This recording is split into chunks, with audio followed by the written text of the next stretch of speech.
അതേപോലെ തന്നെ ഇനിയിപ്പോ ആളുടെ കാര്യം പറയാ ആള് ചെയ്ത എല്ലാ പടങ്ങളും മറ്റേ KGF പറയുന്ന പോലെ തന്നെ എല്ലാ പടങ്ങളും സക്സസ് ആണ്. ക്യൂനാൻസല്ല അതേപോലെ തന്നെ ചെയ്തിട്ടുള്ള മിക്ക പടങ്ങളും ഇപ്പൊ റീസെന്റ് അല്ല ആളുടെ അപ്പൊ ഇതും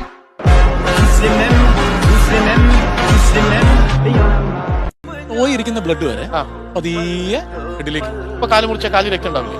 ഉണ്ടാവും. ഒരു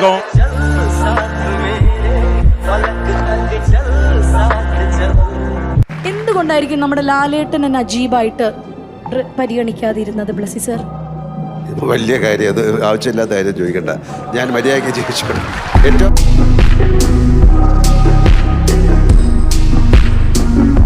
ശരി, അപ്പൊ ഓക്കെ, എന്തുകൊണ്ട് ഈ ചിത്രം ആൾക്കാർ കാണണം?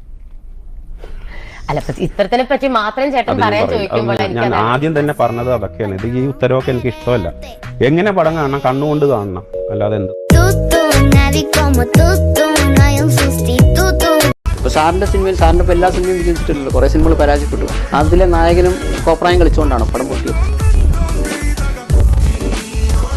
ആ സിനിമയിൽ കല ഇല്ലാത്തതുകൊണ്ടാണ് അത് പരാജയപ്പെട്ടത്.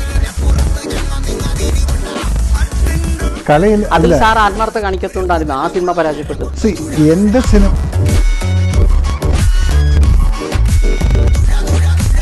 രാവിലെ തൊട്ട് ഒരുപാട് തവണ ചേട്ടൻ ചോദിക്കുന്ന ഒരു ചോദ്യം ഉണ്ട്, അത് എന്താണ് മീ ടു എന്നുള്ളത്. അങ്ങോട്ട് തുടങ്ങിയതാ. അതെനിക്ക് ചേട്ടൻ എന്താണ് മീ ടു എന്ന് ചേട്ടൻ പറയുന്നത് എന്താണ്? എനിക്കറിയില്ല, ഞാൻ ഉണ്ടാക്കിയ വാക്കല്ല. അല്ല, നിവിൻ ചേട്ടന്റെ ലേറ്റസ്റ്റ് ആയിട്ടുള്ള മൂവീസിന്റെ ഡീറ്റെയിൽസ് രണ്ടുപേരും കൂടെ നമ്മളടുത്ത് ഷെയർ ചെയ്യാൻ വേണ്ടി പോവാ അല്ലേ? ഒന്ന് പറഞ്ഞേ, എന്തൊരു കഥ?